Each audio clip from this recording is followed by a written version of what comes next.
الحمد لله رب العالمين، والصلاة والسلام على سيد المرسلين وخاتم النبيين سيدنا ونبينا ومولانا محمد وعلى آله وصحبه أجمعين وعلى من تبعهم بإحسان ودعا بدعوتهم إلى يوم الدين. أما بعد، فأعوذ بالله من الشيطان الرجيم. وإذ تأذن ربكم لئن شكرتم لأزيدنكم ولئن كفرتم إن عذابي لشديد. وورد عن النبي صلى الله عليه وسلم أنه قال: لا يؤمن أحدكم حتى يكون هواه تبعا لما جئت به، أو كما قال عليه الصلاة والسلام. میرے محترم دینی اور ایمانی بھائیوں، نوجوانوں اور عزیز بچوں، میں سب سے پہلے اپنی خوشی کا، اپنی مسرت کا اظہار کرتا ہوں کہ بہت عرصے کے بعد اس قصبہ بچراواں میں مجھے آپ کے سامنے کچھ کہنے کا موقع مل رہا ہے. حالانکہ یہ وہ قصبہ ہے جس سے ہم لوگوں کا بڑا گہرا تعلق ہے، اور ہفتے میں نہ جانے کتنی مرتبہ یہاں سے ہمارا گزر ہوتا ہے. تو اس حیثیت سے آپ کا ہمارے اوپر حق ہے، اور اسی طرح آپ کے اوپر ہمارا بھی حق ہے. یہ حق جوار ہے. جیسے ایک پڑوسی ہوتا ہے، ایک پڑوسی وہ ہے جو مستقل رہتا ہے، اور ایک وہ بھی پڑوسی ہے جس سے سابقہ پڑتا ہے، جس کی آمد و رفت ہوتی ہے. اور چونکہ لکھنؤ سے رائے بریلی کا جو تعلق ہے وہ ایسا ہے کہ رائے بریلی والوں کا ہر کام لکھنؤ سے متعلق ہے. اسی طرح دینی امور میں بھی لکھنؤ ہمارا مرکز ہے. ہم وہاں سے رجوع کرتے ہیں اور ہماری آمد و رفت کا سلسلہ مستقل رہتا ہے. یہ کام تو بہت پہلے ہونا تھا کہ میں آپ کی خدمت میں حاضر ہوتا، اور بہت پہلے 12-15 سال گزر گئے. ایک بڑا جلسہ پیام انسانیت کا ہوا تھا، جس میں حضرت مولانا عبداللہ حسنی صاحب تشریف لائے تھے. ان کا بیان ہوا، اور وقت کی ضرورت، اور آج بھی اس کی ضرورت، لیکن آج ہم اپنے ایمان والے بھائیوں سے خطاب کر رہے ہیں. اس میں کوئی شبہ نہیں کہ آج کے ان حالات میں اس کی بڑی ضرورت کہ ہمارے اندر وہ جذبہ پیدا ہو، وہ احساس پیدا ہو، وہ بیداری پیدا ہو، جو آج اگر غور کیا جائے تو لگتا ہے کہ ہمارے دل و دماغ سے نکل گئی. آج ہم جس طرح غفلت کے شکار ہیں، حالانکہ حالات تو ایسے تھے کہ شاید راتوں کی نیند حرام ہو جاتی، لیکن اس کے باوجود ہمارا حال یہ ہے کہ ہمیں بالکل اس کا احساس نہیں ہے کہ کیا چیز ہماری چھینی جا رہی ہے، کس طرح سے زمین ہمارے پاؤں کے نیچے سے کھسک رہی ہے.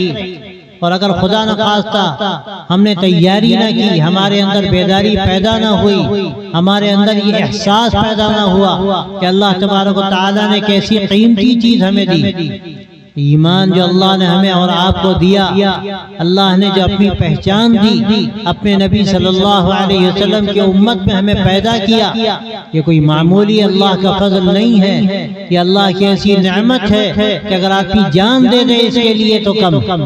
لیکن میرے بھائیو، آج ہماری غفلت کا حال یہ ہے کہ سب کچھ ہو رہا ہے. آج ہمارے ایمان کا سودا ہو رہا ہے، آج ایمان ہمارے گھروں سے نکل رہا ہے، آج ہماری نسلیں غلط رخ کی طرف جا رہی ہیں، لیکن ہمارے اندر جو احساس ہونا چاہیے، یہ خیال ہونا چاہیے کہ ہم کس خطرے کی طرف جا رہے ہیں، کس رخ کی طرف جا رہے ہیں، وہ رخ جو ہمارا اس وقت ہے ہمیں کہاں لے جائے گا، اس کا نتیجہ کیا نکلے گا۔ افسوس کی بات یہ ہے کہ یہ احساس آج ہمارے اندر نہیں۔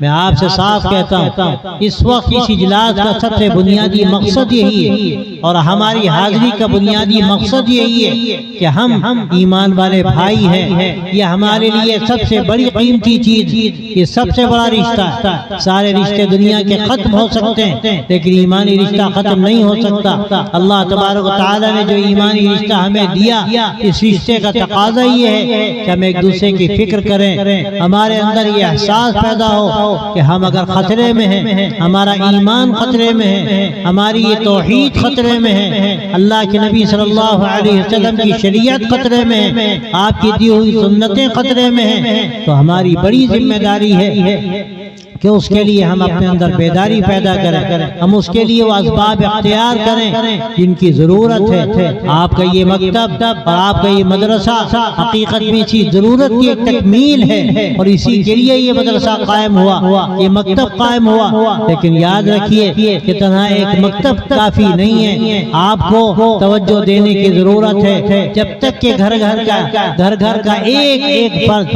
اور ایک گھر کا ایک بچہ ہمارے میں اس مکتب میں تعلیم حاصل نہ کرے اور اس کے اندر احساس پیدا نہ ہو، اور اس سے بڑھ کر میں کہتا ہوں جب تک کہ ہمارے نوجوان یہ طے نہ کر لیں کہ اللہ تبارک و تعالی نے ہمیں اپنے نبی کے دین کے لیے پیدا کیا، اپنے نبی کے دین کا ہم کو سپاہی بنایا، اللہ تبارک و تعالی نے ہم پر ذمہ داری ڈالی۔ سب سے بڑی میں سمجھتا ہوں کہ ذمہ داری نوجوانوں پر ہے۔ یہ نوجوان امت کا مستقبل ہیں، یہ بچے امت کا مستقبل ہیں، لیکن یہ قوت عمل اور یہ کارکردگی جو اللہ تبارک و تعالی نے نوجوانوں کو دی ہے، کیا یہ اس لیے دی ہے کہ اپنی جوانی کو ہوٹلوں میں اور چائے خانوں میں بیٹھ کر برباد کریں، یا اپنی جوانی کو غیروں کا اعلی کار بنائیں، اور یہ بالکل یہ خیال نہ کریں کہ اللہ تبارک و تعالی نے ہم پر کیا ذمہ داری ڈالی تھی، اللہ نے ہمیں جو نعمت دی تھی اس نعمت کی شکر گزاری کا تقاضا کیا تھا۔ اللہ تبارک و تعالی فرماتا ہے، جو میں نے آپ کے سامنے آیت پڑھی ہے اس وہ ہمارے لیے ایک تعزیانہ ہے۔ اللہ صاف کہتا ہے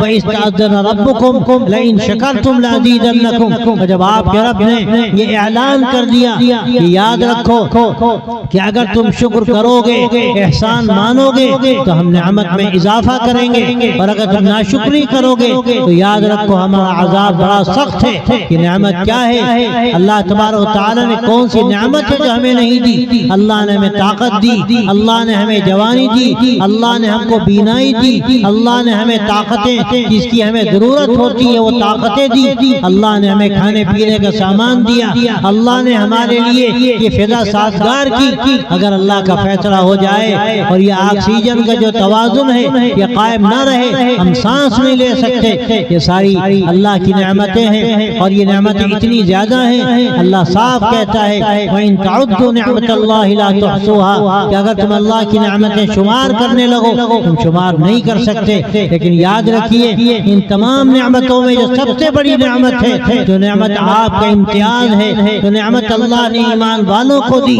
اپنے نبی کے امتیوں کو دی، وہ امتی جو اللہ کے نبی کے چاہنے والے، آپ کے ماننے والے، آپ کے لیے جان دینے والے، آپ کے دین کے لیے اپنی جان نچھاور کرنے والے اور سب کچھ قربان کر دینے والے ہیں، اس کا جذبہ رکھنے والے ہیں۔ اللہ نے ان کو یہ نعمت ایمان دی، نعمت قرآن دی، یہ نعمت اسلام دی، یہ شریعت اسلامیہ کی نعمت دی، یہ ایک طریقہ زندگی دیا، ایسا مبارک طریقہ زندگی کہ اگر اس کو اختیار کیا جائے تو یہ زندگی حقیقت میں جنت بن جائے، آدمی کو زندگی کا مزہ آئے، اور سب سے بڑھ کر آخرت کی کامیابی کا راستہ یہی ہے۔ وہ زندگی آخرت کی عبد الآباد کی زندگی ہے۔ یہ دنیا کیا ہے؟ ایک امتحان گھر ہے۔ اللہ تبارک و تعالی نے یہ دنیا اسی لیے بنائی کہ کہ ہمیں یہاں بھیجے اور دیکھے کہ ہم کیا کرتے ہیں. لِنَبْلُوَكُمْ أَيُّكُمْ أَحْسَنُ عَمَلًا. اللہ تبارک و تعالیٰ فرماتا ہے ہم نے تم کو کیوں پیدا کیا؟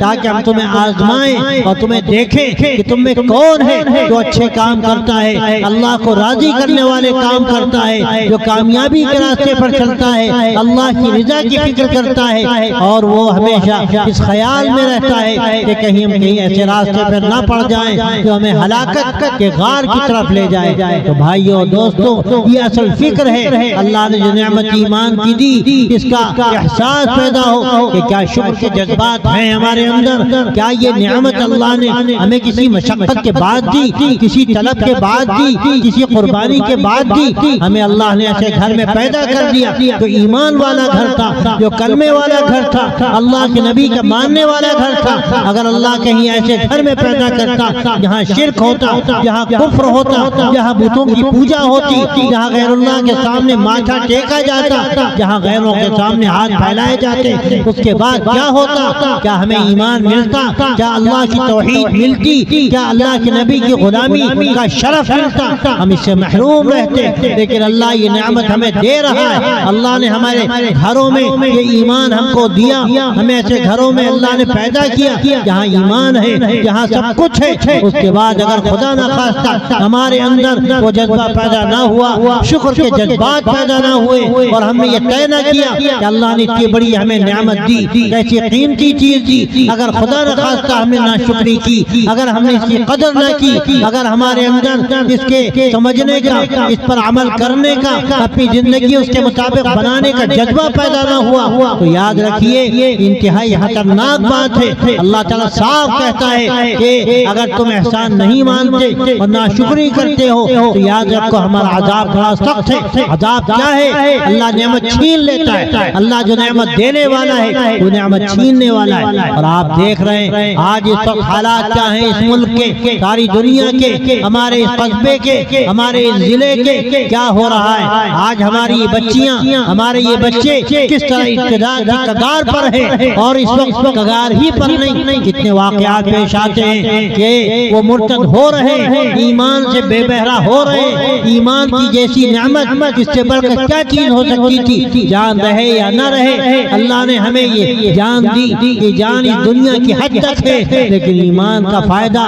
ہمیشہ کے لیے، ابد الآباد کی زندگی کے لیے ہے. جان ایک مرتبہ جائے گی، لیکن اگر ایمان چلا گیا تو ہم ناکام ہو گئے، ہمیشہ کی زندگی میں ناکام ہو گئے. کیا ہوگا اس کے بعد ہم اس کا تصور نہیں کر سکتے. تو بھائیوں دوستو، یہ فکر ہمارے اندر پیدا ہو. آج ہمارے بچے کدھر جا رہے ہیں، ہماری بچیاں کدھر جا رہی ہیں، کس طرح ایمان کے سودے کیے جا رہے ہیں، کس طرح ایسے ڈاکو اور ایسے چور جگہ جگہ پھر رہے ہیں ایمان کو چوری کرنے کے لیے، ایمان پر ڈاکہ ڈالنے کے لیے، اور ہمیں اس کا احساس نہیں ہے. آپ جانتے ہیں اگر کسی کے گھر میں 10-20 لاکھ روپے ہو، راتوں کی نیندیں اڑ جاتی ہیں، کہیں مخبری نہ ہو جائے، کہیں ڈاکہ نہ پڑ جائے، کہیں چوری نہ ہو جائے. آپ جانتے ہیں ایمان کی نعمت کیا ہے؟ یہ لاکھوں نہیں، ساری دنیا قربان ہو، دنیا ایک مرتبہ نہیں 1000 مرتبہ بنائی جائے اور اس کے بعد فنا کے گھاٹ اتار دی جائے، لیکن اگر ایمان کے مقابلے میں اس کو رکھا جائے، کیا قیمت ہے ایسی دنیا کی اور ایسی 1000 دنیاوں کی؟ اگر ایمان نہ رہے، یہ دنیا کتنے دن کی ہے، لیکن ایمان کا فائدہ ہمیشہ کی زندگی کے لیے ہے، مرنے کے بعد والی زندگی، ابد الآباد کی زندگی. آپ جانتے ہیں موت کس کو نہیں آتی؟ جو دنیا میں آیا ہے وہ جائے گا. کل من علیہا فان ویبقى وجہ ربک ذی الجلال والاکرام. اس دنیا میں جو آیا ہے وہ فنا کے گھاٹ اترے گا. ہاں جی، اللہ تبارک و تعالیٰ کی ذات ہے جو ہمیشہ باقی رہے گی، جو اپنے آپ کو اللہ سے جوڑے گا، اللہ کی غلامی میں لائے گا، اپنے آپ کو قرآن سے وابستہ کرے گا، اسلامی شریعت سے اپنے آپ کو جوڑے گا، اللہ کے نبی کی غلامی کا توق اپنے گلے میں ڈالے گا، آپ کی شریعت پر عمل کرے گا، اپنی زندگی اس کے مطابق بنائے گا، اللہ کی توحید پوری طرح راسخ کرے گا اپنے قلب و دماغ پر کہ سب کچھ اس کے اختیار میں ہے، وہی خالق ہے، وہی مالک ہے، وہی رازق ہے، وہی سب کچھ دینے والا ہے، اسی کے اختیار میں، اس کے قبضہ قدرت میں سب کچھ ہے. الا لہ الخلق والامر. کان کھول کر سن لو، اسی کا کام ہے پیدا کرنا، اسی کا کام ہے نظام عالم چلانا. یہ دنیا اس کے ہاتھوں میں ہے، وہ جو چاہے کرے، اس کے اختیار میں سب کچھ ہے. یہ انبیاء اور یہ اولیاء سب اللہ کے بندے بندے ہیں، اللہ کے محتاج ہیں، یہ توحید کا عقیدہ ہو، اور پھر آخری نبی سرکار دو عالم حضرت محمد مصطفیٰ صلی اللہ علیہ وسلم، اللہ کے آخری نبی آپ صلی اللہ علیہ وسلم کو اللہ نے جو مقام عطا فرمایا، یہ بعدت خدا بزرگ کوئی قصہ مختصر کہ آپ کے علاوہ نہ کوئی پیدا ہوا ہے نہ ہوگا جو آپ سے بڑھ کر اس کا تصور نہیں ہو سکتا۔ آپ نے جو نظام ہمیں دیا، آپ کا یہ نظام ہمارے لیے امانت ہے، اللہ نے آپ کو یہ نظام دے کر بھیجا، آخری شریعت دے کر بھیجا، آپ کو آخری نبی بنایا، نہ کوئی نبی آئے گا نہ کوئی شریعت آئے گی۔ اگر کوئی اپنے آپ کو نبی کہتا ہے، اگر یہ کوئی کہتا ہے کہ ہم پر الہام ہوتا ہے ایسا کہ جس میں کوئی خطا کا احتمال نہیں، ہم پر وحی آتی ہے، تو یاد رکھیے جھوٹا ہے، اللہ کے نبی صلی اللہ علیہ وسلم کی نبوت کا غدار ہے، ہم اس کا انکار ہزار بار کرتے ہیں اور اس کے پاؤں کے تلے اس کو مچلتے ہیں، اس کو رونتے ہیں، اس کی کوئی قیمت نہیں۔ یہ آخری شریعت ہے، یہ آخری نظام ہے، یہ آخری دین ہے، اس کے مطابق عمل کرنا، اس کے مطابق اپنے آپ کو ڈھالنا، یہ ہماری ذمہ داری ہے۔ اللہ کے آخری نبی ہمارے درمیان تشریف لائے، آپ کو آخری نبی ماننا، اللہ کا سب سے بڑھ کر محبوب ماننا، افضل ترین ماننا، اور آپ صلی اللہ علیہ وسلم کے لیے اپنی جان کو قربان کرنے کا جذبہ رکھنا، یہ ہمارے ایمان کی علامت ہے۔ حدیث میں آتا ہے لا یؤمن احدکم حتی اکون احب الیہ من والدی وولدی والناس اجمعین، تم میں کوئی بھی تک ایمان والا نہیں ہو سکتا جب تک کہ میں اس کے نزدیک اس کے ماں باپ سے زیادہ، اس کی اولاد سے زیادہ اور تمام چیزوں سے زیادہ محبوب نہ ہو جاؤں۔ کیا قیمت ہے ہماری اولاد کی، اور کیا قیمت ہے ہمارے ماں باپ کی، اور کیا قیمت ہے ہماری عزت کی، اور کیا قیمت ہے ہماری دولت کی، ہر چیز اللہ کے نبی کے آگے قربان ہے۔ اس قربانی کی مثال کیا ہے کہ جب بھی موقع آئے جہاں شریعت کا حکم بتایا جائے، نبی کا طریقہ بتایا جائے، آپ کی سنتوں کا تذکرہ کیا جائے، اس کے آگے پھر میں میخ نکالنا، یہ کہنا یہ ہمارے یہاں کی رسم ہے، یہ ہمارے یہاں کا طریقہ ہے، یہ ہمارے یہاں ہوتا چلا آ رہا ہے، یہ ہماری چاہت ہے۔ کیا قیمت ہے ہماری چاہت کی؟ نبی پاک علیہ السلام کے حکم کے آگے اللہ تعالیٰ صاف کہتا ہے کہ یا ایھا الذین آمنوا لا تقدموا بین یدی اللہ ورسولہ واتقوا اللہ، اے ایمان والو اللہ سے آگے مت جاؤ، اللہ کے نبی کے آگے مت جاؤ، اور اللہ سے ڈرتے رہو۔ اگر تمہارے آگے تمہارے اندر خدا نہ خواستہ یہ خیال پیدا ہوا کہ ہمارا طریقہ چلے گا، ہماری رسم چلے گی، تو یاد رکھو کہ یہ تمہارے لیے سب خطرے کی چیز ہے۔ اللہ تم پر اپنی پھٹکار اتارے گا اگر تم نے اللہ کے نبی کے دین کو ٹکرایا۔ تو میرے دوستوں اور بھائیوں، یہ ہمارا عقیدہ ہو اور ہم یہ طے کریں کہ اللہ نے یہ نعمت ہمیں جو دی ہے یہ سب سے بڑی نعمت ہے اللہ کی، اس سے بڑی کون سی نعمت ہو سکتی ہے؟ لیکن میں آپ سے کیا کہوں، آج ہم لوگوں کا حال غفلت کا کیا ہے؟ ہم اپنے کاروبار میں ہیں، اپنے کھیت کھلیان میں ہیں، اپنے آپس کے روابط و تعلقات میں ہیں، اور اپنی دنیا میں مست و مگن ہیں، ہمیں یہ خیال نہیں ہوتا کیا ہو رہا ہے، کیا ہو رہا ہے اور کیا ہونے والا ہے۔ آج اللہ تبارک و تعالیٰ نے ہمیں جو دین عطا کیا، جو شریعت عطا کی، آج خطرے میں ہے۔ ہمارے گھروں میں کیا ہو رہا ہے اس کے ساتھ، ہم خود اس کے ساتھ کیا سلوک کر رہے ہیں، جو کرنے والے ہیں کر رہے ہیں، لیکن ہماری کیا ذمہ داری تھی؟ ہمیں اللہ تبارک و تعالیٰ نے جو دین عطا کیا، ہمارا اس کے ساتھ کیا سلوک ہونا چاہیے۔ آج ہمارے ہاں جو کچھ ہو رہا ہے، آپ چاہے عقیدے کو لیجئے، آپ چاہے فرائض کو لیجئے، اور چاہے آپ معاشرت کو لیجئے، جب شادی بیاہ کا موقع آتا ہے ہم کو بھول جاتے ہیں کہ ہمیں کیا کرنا چاہیے۔ اللہ کے نبی صلی اللہ علیہ وسلم نے کیا فرمایا؟ آپ نے فرمایا اعظم النکاح برکتاً ایسرہ مغورتاً، یہ سب سے بابرکت نکاح وہ ہے اس پہ کم خرچ کیا جائے، لیکن کون ہے جس پر راضی ہوتا ہے؟ اور پھر اس کے ساتھ بے حیائی کی باتیں اور فضول خرچیاں اور 10 غلط کام جو ہم کرتے ہیں، بھول جاتے ہیں کہ اللہ کے نبی نے کیسے شادی کی، آپ نے ہمیں کیا طریقہ بتایا۔ آپ صلی اللہ علیہ وسلم تو ولیمے بھی ایسے کیے کہ صحابہ سے کہا اپنا اپنا کھانا لے کر آ جاؤ، صحابہ کھانا لے کر آ گئے، سب نے بیٹھ کر کھا لیا، ہو گیا ولیمہ۔ ہمارا حال کیا ہے؟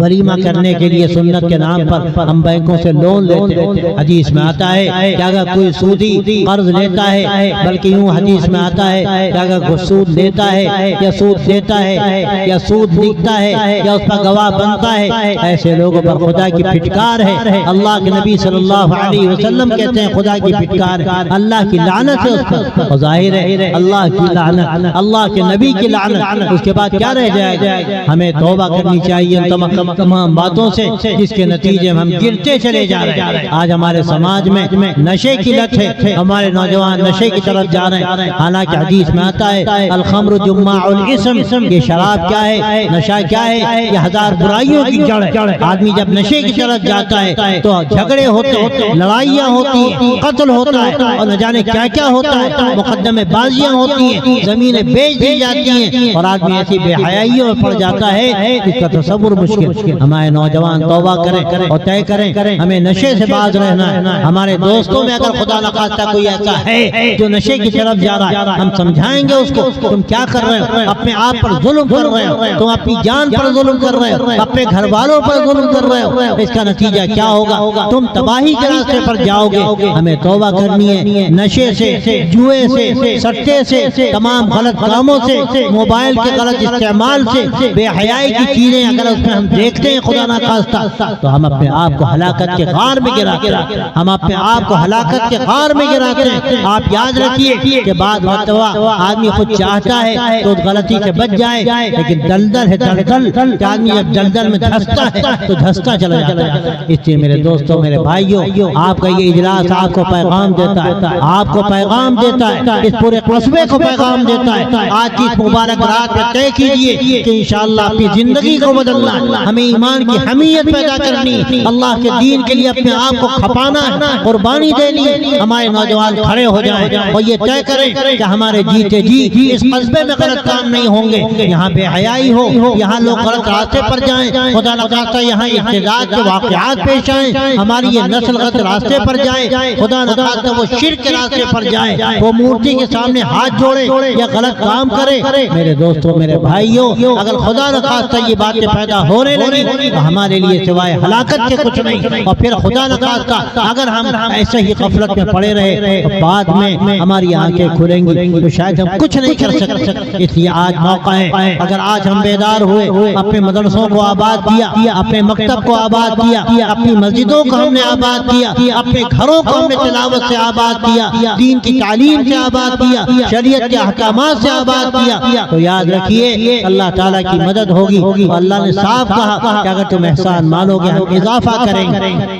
اللہ نے جو نعمت ایمان کی دی، اس نعمت کو سمجھنا، اس نعمت کے تقاضوں کو سمجھنا اور اس کے مطابق عمل کرنا، یہ ایسی چیز ہے کہ اللہ تبارک و تعالی ہمارے ایمان میں اضافہ کرے گا، ہمارے اللہ تعالیٰ ایمان میں اضافہ کرے گا، اور پھر اس کے نتیجے میں اللہ کی رحمتیں اتریں گی۔ اور اللہ تبارک و تعالی نے ہمیشہ، آپ تاریخ اٹھا کر دیکھیے، جب لوگوں نے ایمان کو گلے سے لگایا، ایمان کی قیمت کو سمجھا، شکر کے جذبات ان کے اندر پیدا ہوئے، قربانی کے جذبات پیدا ہوئے، اللہ تبارک و تعالی نے دنیا کے ڈھیر ان کے قدموں میں لا کر ڈال دیے، دنیا ان کے قدموں پر آ گئی، اور وہ اللہ تبارک و تعالی کے حکم سے ایسی عزتوں تک پہنچے، ایسی بلندیوں تک پہنچے جس کا اللہ نے وعدہ کیا، وَأَنْتُمُ الْأَعْلَوْنَ إِن كُنتُم مُؤْمِنِينَ۔ یاد رکھو، اگر تم ایمان رکھتے ہو، اللہ پر یقین رکھتے ہو، تو اللہ تبارک و تعالی تمہارے ساتھ بلندی کا معاملہ کرے گا، تمہیں اونچائی عطا کرے گا، تمہارے آگے کوئی جا نہیں سکتا اگر تم سچے ایمان اپنے اندر پیدا کرو۔ اس لیے میرے بھائیوں، ہمیں اصل یہ طے کرنا ہے، اور آج کے یہ جلسہ حقیقت میں اسی لیے منعقد کیا گیا کہ کوئی رسم نہیں ہے کہ آپ آئے اور شریک ہوئے، آپ اپنے گھروں کو چلے جائیں گے۔ آپ یہ طے کیجئے، آپ کو ایک عزم لے کر جانا، آپ کو ایک حوصلہ لے کر جانا، آپ کو ایک امانت لے کر جانا، یہ امانت جو اللہ تبارک و تعالی نے اپنے محبوب صلی اللہ علیہ وسلم کے ذریعے سے ہمیں عطا کی، اب یہ ذمہ داری ہماری ہے اس امانت کی حفاظت کرنا، اس کو اپنے گھروں میں بچا کر رکھنا، اپنی نسلوں تک منتقل کرنا، ان کے لیے اپنی نسلوں کے لیے دینی تعلیم کا انتظام کرنا، اور ان کے بچاؤ کے لیے تدابیر کرنا، اور یہ سمجھنا کہ ہم ٹھیک پر کھڑے ہیں، ہم خطرے میں ہیں۔ یہ جیسے آپ جانتے ہیں دریا بہ رہا ہے، اور جب دریا بڑھتا ہے اور نیچے نیچے زمین کاٹتا ہے تو اوپر کا جو حصہ ہے وہ بڑا خطرناک ہوتا ہے، اگر ہم ذرا بھی غافل ہوں تو دریا میں چلے جائیں گے۔ آج یہی ہمارے حالات ہیں کہ اگر خدا نخواستہ کا ہم غافل ہوئے، ہم نے اپنی بچاؤ کا راستہ اختیار نہ کیا، ہم اگر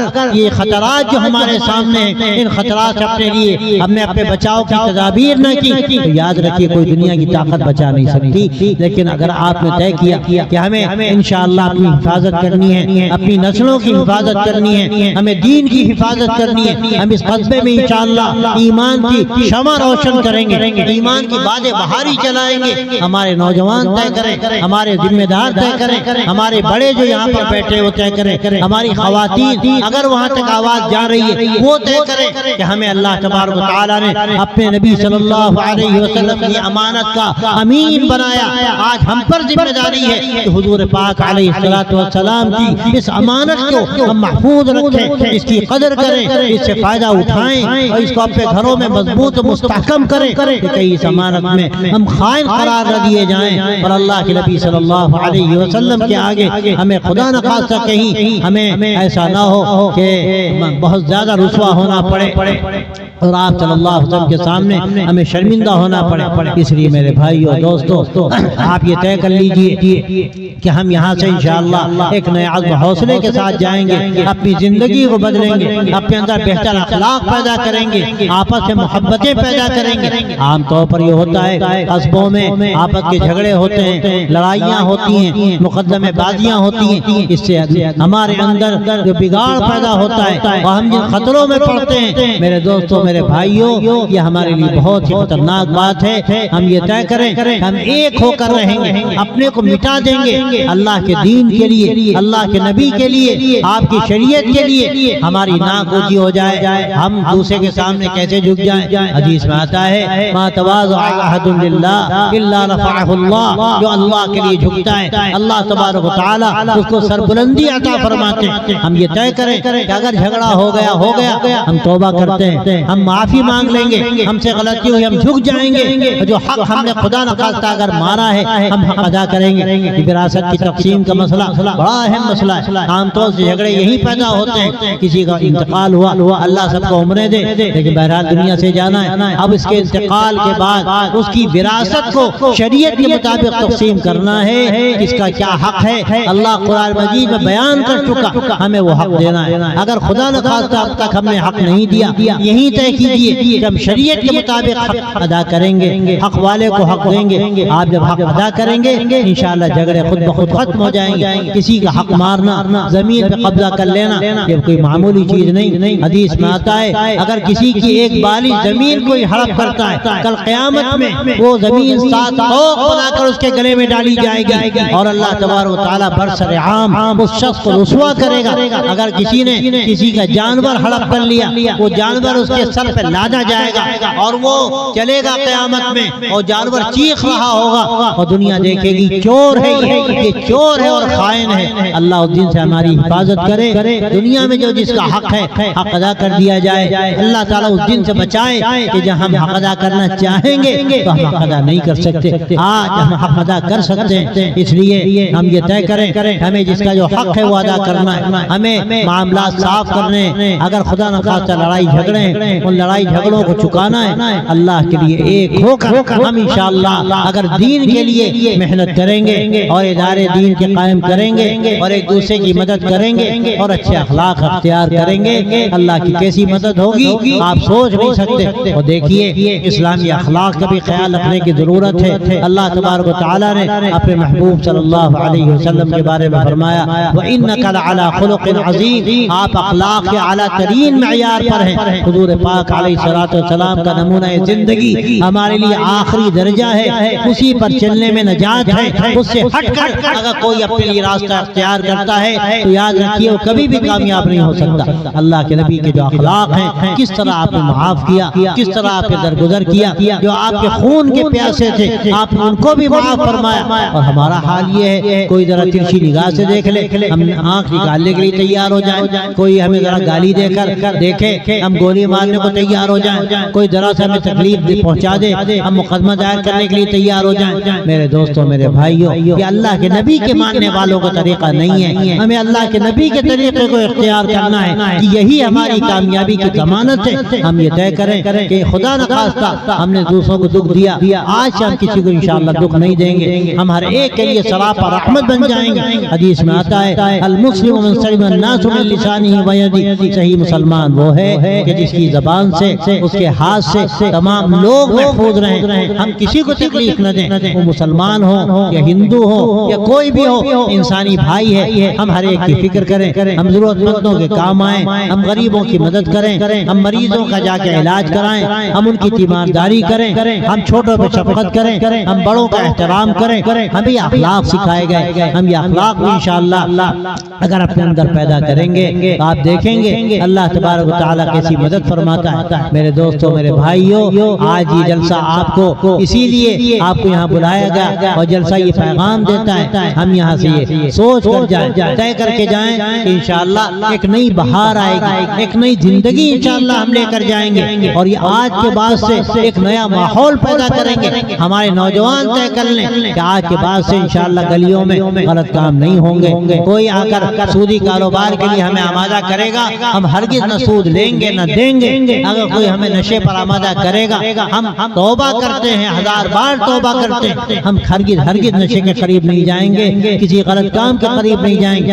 ہم اپنے وقت کو ضائع نہیں کریں گے, ہم تعلیم کی طرف آگے بڑھیں گے, دین کی تعلیم بھی حاصل کریں گے, دنیا کی تعلیم بھی حاصل کریں گے, اور اپنے آپ کو ایسا بنائیں گے. ہم اچھا شہری بھی بنیں گے, اور سب سے بڑھ کر اللہ کے نبی کے ایسے امتی بنیں گے جس سے اللہ راضی ہوتا ہے اور جس سے اللہ کے نبی صلی اللہ علیہ وسلم خوش ہوتے ہیں. یہ ہماری سب سے بڑی ذمہ داری ہے. آپ اسی لیے آئے ہیں. اگر آپ یہ طے کر لیا تو آپ کا آنا مبارک ہوگا, خیر و برکت کا ذریعہ ہوگا. اور اگر خدا نخواستہ آپ آئے اور آپ نے سوچا ٹھیک ہے باتیں ہو گئیں, اب ہماری ذمہ داری ختم ہو گئی, کام ختم ہو گیا, تو یاد رکھیے کہ جلسے ختم ہوتے ہیں تو کام ختم نہیں ہوتا بلکہ کام شروع ہوتا ہے. آپ یہاں سے یہ طے کر کے جائیے کہ انشاءاللہ ایک نئی زندگی کا آغاز ہوگا. ہماری مائیں بہنیں بھی طے کریں, ہمارے گھروں میں خدا نخواستہ اگر غلط کام ہو رہے ہیں, ہمارے یہاں بے حیائی کے کام ہو رہے ہیں, ہمارے بچے تعلیم حاصل نہیں کرتے, ان کو اللہ اور رسول کے نام کا پتہ نہیں, ان کو یہ معلوم نہیں کہ نماز کیا ہے, روزہ کیا ہے, زکوٰۃ کیا ہے, اور پھر یہ کہ جو اس کی بنیادیں ہیں وہ بنیادیں کیا ہیں, عقیدہ کیا ہے, پھر طہارت کیا ہے, وضو کیا ہے, غسل کیا ہے. تو ہم انشاءاللہ اپنے گھروں میں تعلیم کا ماحول بنائیں گے, اپنے بچوں کو دین سکھائیں گے, اپنے بچوں کو نماز کے لیے بھیجیں گے, ان کو نماز کا عادی بنائیں گے. حدیث میں آتا ہے کہ بچے جب 7 سال کے ہو جائیں تو ان کو نماز کا حکم دو, اور جب 10 سال کے ہو جائیں تو ان کو اگر نماز نہ پڑھیں تو تنبیہ کرو, اگر ضرورت پڑے مارنے کی تو مارو. اس لیے کہ اگر بچپن سے عادت صحیح نہ ہو تو پھر عادت ڈالی نہیں جا سکتی. اس لیے بچپن سے ان کو اچھی عادتیں ڈالیں, ان کے اندر اچھا ماحول پیدا کریں, اور مائیں اپنے بچوں کو اچھے اچھے قصے سنائیں, نبیوں کے قصے سنائیں, صحابہ کے قصے سنائیں, اولیاء اللہ کے قصے سنائیں. ایسے قیمتی واقعات ہیں کہ جب قصے سنائیں گی تو انشاءاللہ بچوں کا اچھا مزاج بنے گا, ایک اچھی تربیت ان کی ہوگی. اور خدا نخواستہ فلمی قصے سنائے جائیں, غلط باتیں ان کے سامنے کی جائے تو اس کے نتیجے میں کیا ہوگا, بچے غلط رخ کی طرف جائیں گے. اس لیے ہم ہر ایک کی ذمہ داری ہے, اور ہر ایک کے اوپر یہ گویا کہ لازم ہے کہ وہ اس کو سمجھے کہ اللہ نے جو نعمت دی ہے دین کی, اس کی قدر کس طرح ہوگی, اور کس طرح اس کا اپنے اندر ہمیں اتارنا ہے دین کو, اور کس طرح ہمیں اس کی حفاظت کرنی ہے, اور کس طرح اپنے بھائیوں بہنوں تک ہمیں وہ دین پہنچانا ہے. یہ اصل مقصد ہے. ورنہ جلسے وہ لوگ سمجھتے ہیں کہ جلسے اب ہوں گے, اب نعتیں پڑھی جائیں گی, شعراء آئیں گے, اور دیر رات تک جلسے ہوں گے, 2 بجے رات تک بیٹھے رہیں گے, اور جا کے سو جائیں گے, اور فجر کی نماز گول کر دیں. ان جلسوں سے کیا حاصل میرے دوستو؟ الحمدللہ آپ آئے یہاں پر اور وقت پر آئے, اور وقت پہ جلسہ شروع ہوا, اور انشاءاللہ یہ جلسہ جلد ختم ہو جائے گا,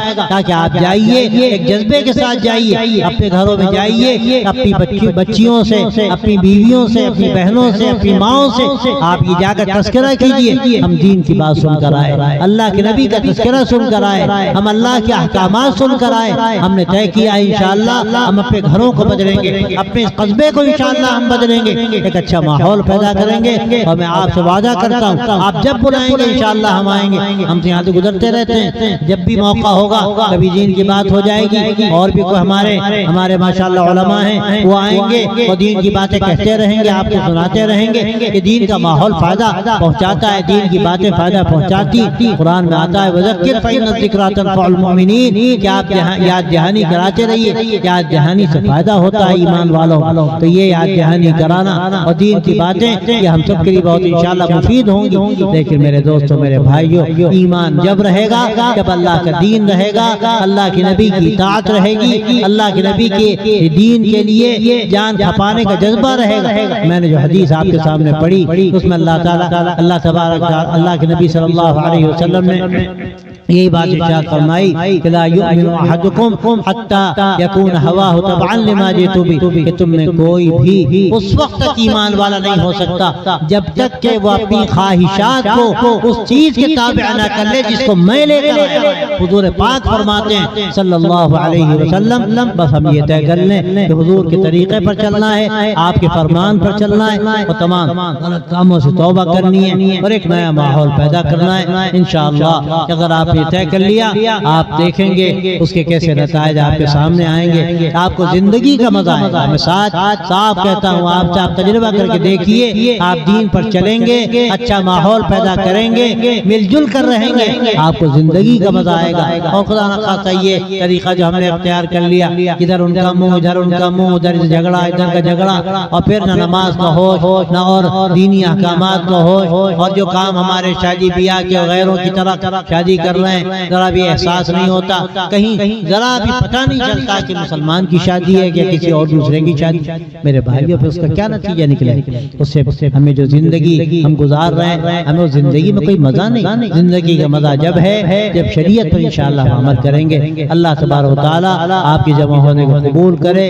یہ مدرسہ و مکتب جو قائم ہے اللہ ترقی دے اور اس گاؤں کا اس قصبے کا ہر بچہ ہر مسلمان بچہ اس مکتب میں مدرسے میں تعلیم حاصل کرے مسجدیں آباد ہوں اور گھروں کا ماحول بدلے اور پھر ہم اپنے بھائیوں کے ساتھ اپنے برادران وطن کے ساتھ بھی اچھا سلوک کریں ان کے ساتھ اچھا معاملہ کریں تاکہ صحیح اسلام سمجھنے کا موقع ملے ان کو. بات پر جھگڑا لڑائی گندگی آپس میں ایک دوسرے سے گالی گلوچ کرنا جہالت یہ میرے دوستوں میرے بھائیوں اسلام ان باتوں کو سخت ناپسند کرتا ہے. پھر اگر خدا نخواستہ یہ باتیں ہیں ہمارے اندر تو لوگ یہی سمجھیں گے کہ اسلام یہی سکھاتا ہے اسی لیے تو مسلمان ایسے ہیں. اس لیے میرے دوستوں میرے بھائیوں ان باتوں سے توبہ کر کے مکمل دین کو اختیار کرنا ہے علم کے میدان میں آگے بڑھنا ہے جھگڑوں کو ختم کرنا ہے اور دین پر عمل کرنا ہے شریعت پر عمل کرنا ہے. اور یہ نعمت اللہ نے جو اسلام کی ہمیں دی ہے یہ اللہ تعالیٰ نے شریعت جو ہم کو دی اپنے محبوب صلی اللہ علیہ وسلم کے ذریعے سے ہمیں انشاءاللہ شکر گزار بن کر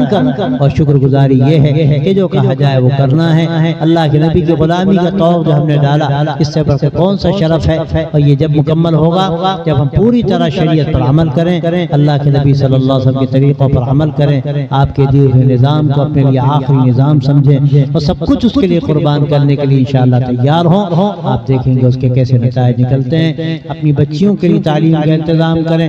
بڑی بچیاں اگر کالج اور یونیورسٹیوں میں یا اسکولوں میں بڑی بچیاں جا رہی ہیں الگ سے ان کے لیے ایسا سینٹر بنائیے ایسا کونسل خانہ بنائیے کونسلنگ کے لیے ان کے لیے کوئی جگہ متعین کیجئے اور وہاں انشاءاللہ یہ نظام بنائیں گے. ہمارے یہ لوگ آئے ہیں ہمارے علماء ہیں وہ آتے جاتے رہتے ہیں یہاں پر یہاں خود بھی ہمارے ائمہ حضرات ہیں کہ نظام بنائیں گے تاکہ دین مستحکم ہو دلوں میں اور پھر کوئی ہمارا شکار نہ کر سکے.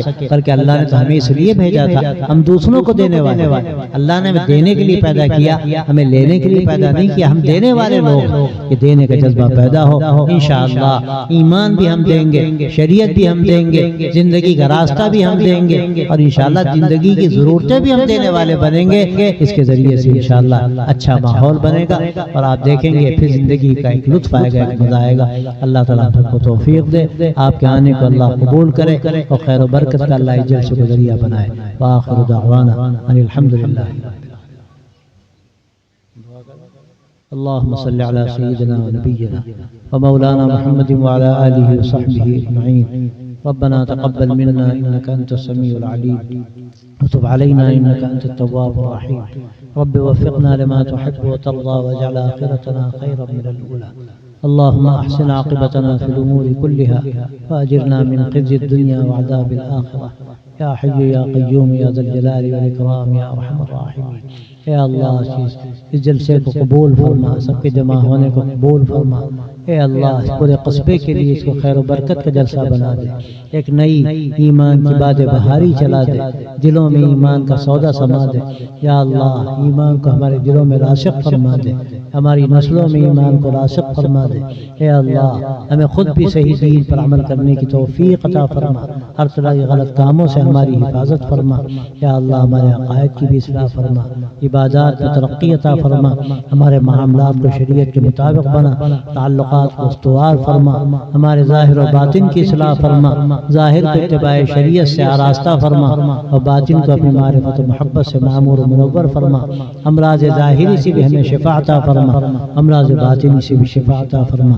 یا اللہ اس پورے قصبے کو ایمان کی روشنی سے منور فرما، یا اللہ اس پورے قصبے کو ایمان کی روشنی سے منور فرما، یہاں کی مسجدوں کو آباد فرما، یہاں کے ایمان والوں کی حفاظت فرما۔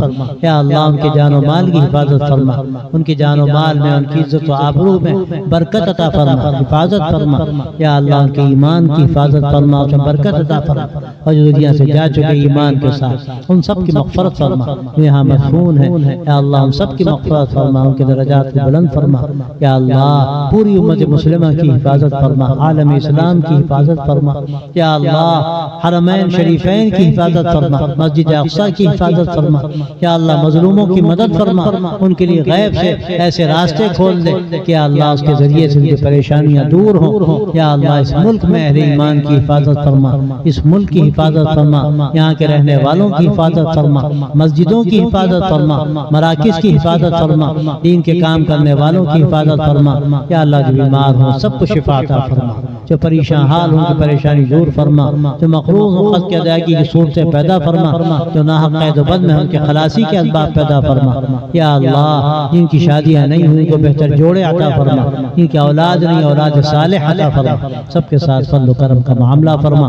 جب تک تیرا فیصلہ ہے ہم کو ایمان کے ساتھ باقی رکھ، وقت آئے تو ایمان کے ساتھ دنیا سے اٹھا اور اپنے ایک بندوں میں ہمارا حشر فرما۔ وصلی اللہ تعالی علی خیر خلقہ سیدنا و نبینا و مولانا محمد وعلی آلہ وصحبہ اجمعین برحمتک یا ارحم الراحمین۔